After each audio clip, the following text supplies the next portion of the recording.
Yo, what's up mga kayokabs? Isang magandang araw po muli sa inyong lahat mga bayang kalaris at nagbabalik po muli ang inyong lingkod, Master Lekim, at welcome back po muli syempre dito po sa ating Master Lekim TV. Bago ko po simulan itong ating video ngayong araw bayang kalaris ay make sure dapat nakalike na po tayo at nakasubscribe. Huwag niyo po kalimutan hit yung notification bell or bell icon sa baba itong ating video para palagi po kayo mag-i-updated sa mga susunod ko pa pong mga i-upload na video. Maraming salamat sa pagsubaybay, pagsuporta palagi mga bayan kalitan. Siyempre ngayong araw, meron po tayo muling konting silip at giya, konting race analysis sa karera para po ngayong araw ng Biyernes. Thank God it's Friday Racing, August 28, 2026. Ito pa rin tayo sa PJC Padre Garcia, Batangas. At meron po sila iniyandang 8 races na magsisimula po sa ganap na alas 5:30 ng hapon. Pasensya na kung di natapat sa ating giya nung Wednesday, medyo nagdihado bayang kararisa, maraming na-upset doon ng mga Yamado at I hope this Friday makabawi po ako sa inyo. Good news bayang kararisa, by September magiging 5 araw na po yung ating karera at maganda rin po yung balita para po sa aming mga YouTube tipsters and vloggers bayang kararisa. I hope sana medyo makachamba tayo palagi ng mga dihado, mararadagan na araw yung ating karera. At syempre bago ko simulan itong ating video, bati lang po muna ako ng shoutout sa mga kayokab sa ating always nakatutok at nakasuporta palagi dito sa ating Master Lekim TV. Magandang araw nga po pala, shoutout kay Sir Ronnie de la Cruz from Greece, ganun din kay Sir Rolando Pangilinan from Las Vegas, Sir Virgilio Pangilinan from Guam, ganun din kay Sir Jojo Ahapabian from Italy, kay Sir Marcelo Agacoili from Ottawa, Ontario, Canada. Shoutout po sa inyo, always nakatutok ng mga sir natin sa ibang bansa. Ganun din kay Sir Bernard Malyari, shoutout din kay Sixto Jojo Enriquez, belated happy birthday sa'yo bro Sixto Jojo Enriquez, birthday niya nung Wednesday. Shoutout sa'yo in advance, belated happy birthday, sorry. Ganun rin, shoutout kay Chairman Che Maka ng Pingping OTV, kay Kuya Cristone Sanchez dyan sa Libis Espina, shoutout sa inyo, kay Ma'am Leonora and Sir Boy Sibilia, shoutout ko rin yung mga always present dahil nila Sir Puela, Anton Berhamed, Ricardo Euro at sa mga bayang karisat niya sa Yellowstone OTV Masambong QC. Shoutout sa inyo kay Reynaldo Tan, kay Alfredo Baichong at sa owner po nun na si Sir Ray Santa Maria. Shoutout po sa inyo, pasyal po ako sunod ulit yan pag may time mga bayang karisat niya na. Shoutout din kay Boss Allen, kay Ariel Mararak, sa Iams OTV at sa mga nanonood din po sa mga sandaling ito para makachamba this Friday. At shoutout na din po na syempre hindi ko na rin papatagal na agad dito. Tara puntaan natin agad dyan matapos lamang syempre ating intro. Kaya let's go mga kayoka.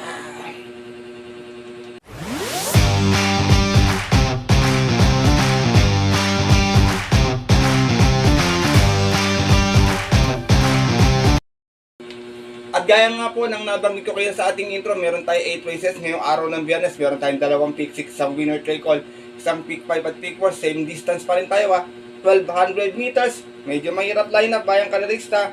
Meron akong na pwedeng panolo pero di rin naman mahirap din mag-solo lalo na dito sa PJC. Nagkakaroon talaga ng mga upset bayang kanarista. Kayo nang bala kung sosolohin nyo. Medyo maganda yung tinatakbo nun At syempre to, hindi ko na rin patagalin agad pero kung makakabalita kayo or makakasagap kayo ng balita sa inyong mga kaibigan or kakilala or may sariling kursunanda, huwag kalimutang magdagdag. Hindi ko na rin patagalin to. Wala nang patumpik-tumpik pa. Good luck po sa inyo lahat. Have a blessed Friday Racing mga kayokabs, and start na po tayo. Race number 1, start nating first pick 6 event. 3-year-old and above maiden race non-placers tayo rito. Meron tayong 5 bars sa maglaban-laban. Ito, umpisa pa lang. Anybody's race na agad. Bayang kalarista, 5 lang yung kalahok Pero lahat po ito, may panalo. Wala pong pag-iwan sa mga to, mga bayang kalarista. Alam niyo naman itong maiden na to. Talagang minsan mahiwaga po talaga. Dito ako, first chase ko. Numero 3, The Unforgiven, narerendaan ni Charles Reyes. Ito medyo para sa akin, lamang sa preba to. Nag-barrier to last time sa Malbar, may 1-14. Nanalo ito, malis ng 2-2 out of 6 stars naglaban-laban. At yun po ng August 7, tinalo niya po doon yung imported na si Hot Babe. From apprentice CJM Guse, this time ang rerenda, Charles Reyes, para sa ating numero 3 na si The Unforgiven. Second choice ko magdadala ng marcha numero 2 Campil, baka madaan sa peso, narerendan niya apprentice JB Pilitro. Nasigunda naman po ito dito noon, may 115.4, 1-2 ang kanyang inalis. Out of 7 runs sa laban-laban, 3-year-old maiden natin po ng July 31. Sa kayarang napanalunan nung Yamadong si Who Am I. From RC Tabor, this time ang rerenda JB Pilitro, para sa ating numero 2 na si Campil. Race number 1, mga bayang kalorista, gaya na nabanggit ko, 5 lang po yung kalahok, pero lahat po may panalo. Good luck po sa inyong pick 6 choices. Sisipat tayo sa ating race to start nating paboritong winner take all. Clear all din na ba middle race placers muli. Meron tayo 8 runners sa magalaban-laban. All important horse to, bayang kalorista. Ito, magandang karera din. Dito, first choice ko, numero 2, horse to beat Insibency. Nare-rendahan po kayo ni El Supremo dyan, Alvin Guse. Huling takbo nito, pang 5. May 1-12. Umalis ng 9-9 out of 10 runners sa laban-laban. Clear Old Maiden at po ng August 14 sa kayarang napanalunan ng kabayang si Miss Comenency. From Jerry Shego Jr. sa mga renta, Jan Alvin Guse para sa ating numero 2 na si Insibency. Second choice ko, numero 3, Miss Shani Little. Nare-rendahan pa rin ni Alison Pabilik. Sa kayarang na yun, may 1-12 din to. Pang-4 naman dumating, umalis ng 3-4 naman. Same rider na rin. Alison Pabilik para sa ating numero 3 na si Mishani Lital. Sinasama kong third choice, another Mishani, numero 4, Mishani Soul. Nare-rendahan pa rin ni JB Hernandez. Sa kalera na yun, dumating naman itong pang-4. Meron ding 1-12, pero umalis ito ng 6-3. Same rider pa rin JB Hernandez para sa ating numero 4 si Mishani Soul. Race number 2, mga bayang karesa, doon ako lumagay sa mga medyo may takbo na kasi medyo tingin ko may experience na. Maraming bagong sali dito, makibalita na lang kayo, sipat kayo maigi. Pero tingin ko medyo para sa akin, pwede nila makakalaban dito yung 8 Bint Beren kasi medyo magaling yung couple entry ito last time, hindi naman ito punersa. At yun, by the way, bayang karesa, good luck po sa inyong winner. Take only pa tayo sa ating race 3, start nating second pick 6, pero committing this class 357 to 70. Meron tayong 9 runners but 8 in betting options. Ito bayang kalista, first choice ko, 2N2A, style and profile with Jan Alvin Guse and Kai with Nelson J. Esteban. Dito ako kay Kai kasi ito medyo angkop sa kanya yung distansya, baka makaalago agad sa unahan, makakwartos. Meron tong 113 flat last time sa 1200, dumating itong pampito, mas nang sa 6 out of 7 runs sa laban-laban, same rating base at yun po ng August 14, sa kayarang napanalunan nung yamadong si Winpool. Same rider na rin, Nelson J. Esteban para sa ating 2A na si Kai. Style and profile, talo rin to last time dito sa PJC, bayang kalarista. Second choice ko, horse to beat numero 7 ay Tell You So. Nare-renda ni John Paul A. Guse ito, may 111.2 last time, segunda ito. Malis ng 1-3 out of 8 runs sa laban-laban. Same rating base at yun po ng August 12 naman sa kayarang napanalunan nung yamadong si Big Dip. Same rider na rin, John Paul A. Guse para sa ating numero 7 si I Tell You So. Sinasama kong third choice yung tarsera sa kalera na yun, numero 1, Big Dip doon pala yung nanalo, Big Dip, nare-renda ni A.R. Villegas. Ito may 111.6 naman, dumating ng tarsera. Mas ng 6-7, same rating base, same date din, same winner, deep down. But galing to kay Jomer Estorque, sa imang nare-renda, Dotong Villegas para sa ating numero 1 si Big Dip.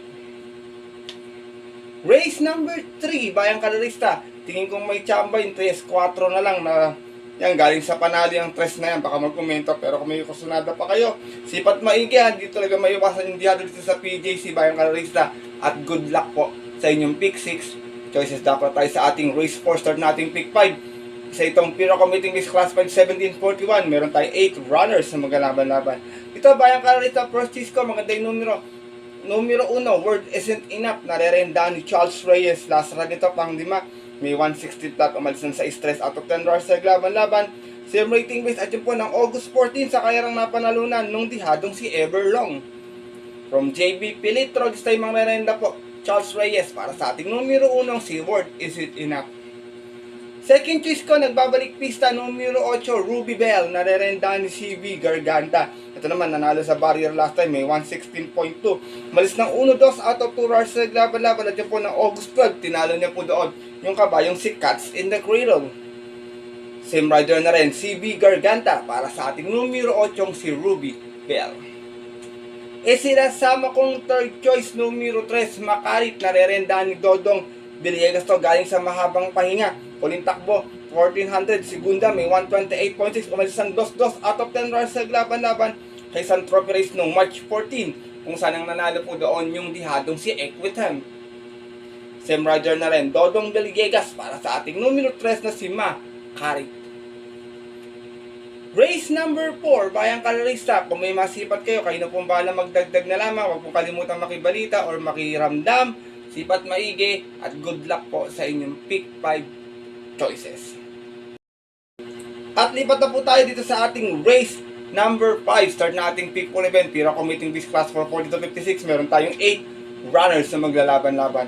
Dito first choice ko, segunda last time, numero 7, Red Bell. Narerenda ni CB Garganta. Meron tong 1-14 last time. Umalis ng 8-8 out of 10 runners sa laban-laban. Galing ng 17-41 at yun po ng August 14. Ang nanalo po doon yung kanyang couple entering si Queen Bell. Same rider na rin, CB Garganta para sa ating numero 7 si Red Bell. Second choice ko, magdadala ng marcha, sigurado maganda yung numero 8, Love Ko To, narerenda ni CS Pared Jr. Love Ko To, meron tong 1-14 rin, nasigunda to noon. Malis ng 3-1 out of 8 runs sa laban-laban. Same rating list at yun po ng June 17. Ang nanalo naman po doon, yung imported na si Star of the Show.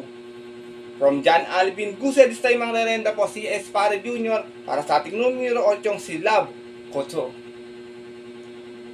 Race number 5, mga bayang karalista. Pas muna ako, Captain Duff, galing sa mahabang pahinga, pero maganda yung prebo niya. Siya may best time ditong 1:13 din, bayang karalista. Pero sipat kayo maiga, mga may chamba pa rito Gugma, tsaka tong golden area natin ko, kumukuha lang ng tempo. Pero kung natitipid, mag-decide ng mabuti sa inyong pipiliin. At good luck po sa inyo.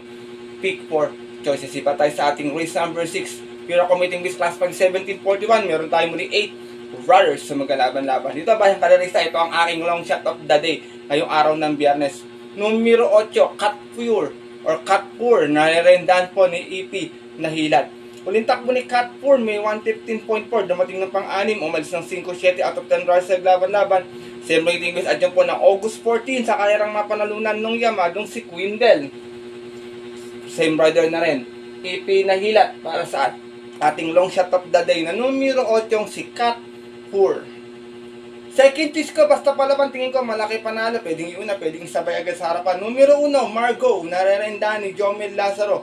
Meron naman tong 116.8 sa MMPCI Malbar. Dumating itong pang-6 nun, malis ng 7-8 out of 8 runs sa laban-laban, galing ng 40-56 at yun po ng June 10. Nakayarang napanalunan nung dihadong si Ed Sheeran Run. Same rider na rin, Jomel Lazaro, para sa ating numero 1 si Margo. Sinasama kong third choice sa dobre malakbo din dito to, basta makapwesto ng maaga, malaki yung chamba. Numero 2, Strict Queen, narerenda ni Noel C. Lunar. Meron tong 113.6 nun, bayang karalista, maganda yung preba nito. Dumating itong pampito, umalis ng 8-6 out of 11 runs sa laban-laban, galing din ng 40-56 at yun po ng July 15 naman, nakayarang napanalunan ng kabayong si Jesus Touch. Same rider na rin, Noel C. Lunar, para sa ating numero 2 na si Street Queen. Race number 6, mga bayang kalerista. Pas muna ako, Lucky Nono, Clairvoyant. Tating ko medyo maiksi yung kalera para sa kanila. Pero kung course natin yan, walang problema. Dagdag na lang po kayo at good luck po, bayang kalerista. Ipat po tayo sa ating penultimate race ngayong araw po ng Biyernes ang ating race number 7. Another Pira committing race class 357-70. Meron tayong 9 runners but 8 and betting options lamang. Ito bayang kalerista, para sa akin, pwede kong saloin ito kung natitipid ako. Medyo mainam yung tinatakbo nito ngayon First choice ko, numero 2. Mishani Storm with Raymark Simasio and Dream Girl with NJ Esteban. Pero dito tayo kay Mishani Storm. Ang ganda ng panalo nito last time. May 123.4. Bandera tapos. 1-2 out of 9 runners sa laban-laban. Same rating base at yun po ng August 16. Tinalo niya po doon yung nanalo last time si Valentine Party. Same rider na rin, Raymark Simasio, para sa ating numero 2 na si Mishani Storm. Second choice ko, galing sa panalo, mag-umento naman, di ko, ito medyo mabigat niyang kalaban dito. Numero 9, Deep Dawn, narerenda ni John Alvin Guse. Meron tong 110.4 last time, nanalo ito. Malis ng 5-5 out of 8 runs sa laban-laban. Same rating base at yun po. Noong August 12, tinalo niya po doon yung nandito rin sa araw na tong karera tatakbo na si I Tell You So. Same rider na rin, John Alvin Guse, para sa ating numero 9 si Deep Dawn. Race number 7, penultimate race ngayong araw po ng Biyernes. Tingin ko lang outsider dito, bayang karalista, Fields Amor. Taka tong si Modern Legacy, pero yung natitira dyan, lahat may panalo. Kaya isa pa, para sa akin, tingin ko medyo malakas laban, Alabama Elegance. Pero sipat kayo maigi. Kung may kursunada kayo, huwag kalimutan magdagdag. At good luck po, bayang karalista. Lipat tayo sa ating huling karera ngayong araw ng Biyernes sa ating race 8, paratingan. Lipat tayo muli ng Pira committing this class 5, 17:41. At meron tayong 8 runners na magalaban-laban. Ito bayang karalista, pwedeng 1 for the day ko na to. So saloyin ko na lang, sobrang baba sa laban. Basta nakakondisyon, tingin ko patok to dito. Numero 1, Cats in the Cradle, narerenda ni PM Cabalejo. Galing to sa barrier last time, si Gunda may 116.6, umalis ng 2-1. Out of 2 hours sa laban-laban natin po ng August 12. Tinalo po siya doon ng kabayong si Ruby Bell. Same rider na rin, PM Cabalejo para sa aking 1 for the day. Last race pa natapat, itong numero 1 si Cats in the Cradle. Pag nanalo si Cat 4, baka sigurado Cats na rin yung katabi niya, kasunod niya bayang karerista. Last and final race mga bayang karerista, hindi po maiwasan yung upset minsan. Kayo na pong bahala, kung may nasisipat po kayo pang upset, wala pong problema bayang karerista. Siyempre, mas maganda may protection din kayo sa mga paratingan po, mga bayang karerista natin dyan. Sipat po kayong maigi at good luck po sa inyong mga diskarte at mga rota. At yun po mga bayang karerista at ating mga kayo. Kaya may tumayo ako. Inakit ko kasi si Suki dun sa higaan, pakabiglang tumalon, mabagsak yung cellphone ko. Kaya, tapos sa po itong ating video, ating konting silip at giyang ngayong araw ng Biyernes, sana maging gabay, makatulong po sa inyong diskarte at pananaya. Maaari niyo pong sundin itong ating mga giya kung personalan niyo, kung hindi po, wala pong problema, medyo giyadista po talaga ako at sariling aral ko lamang po ito, puro-puro at opinion sa karera. Pagdating ng tayaan sa takila, mas mananay kung sarili niyo pong napupuso at kursunada, and always bayang ng karerista, kayo pa rin siyempre yung masusunod. Good luck po muli sa inyo lahat and have a blessed Friday racing muli. Maraming salamat sa walang sangang pagtutok, pagsupport at pagtiwala palagi dito sa ating Master Lekim TV. At sa mga pupunta ng mga off-track betting station, 5:30 PM pa rin naman ang ating start time. Stay safe everyone po sa inyo lahat. God bless bayang karerista, lalo na sa mga solido ditong diadistang kagaya kong mga kayo. Yeah.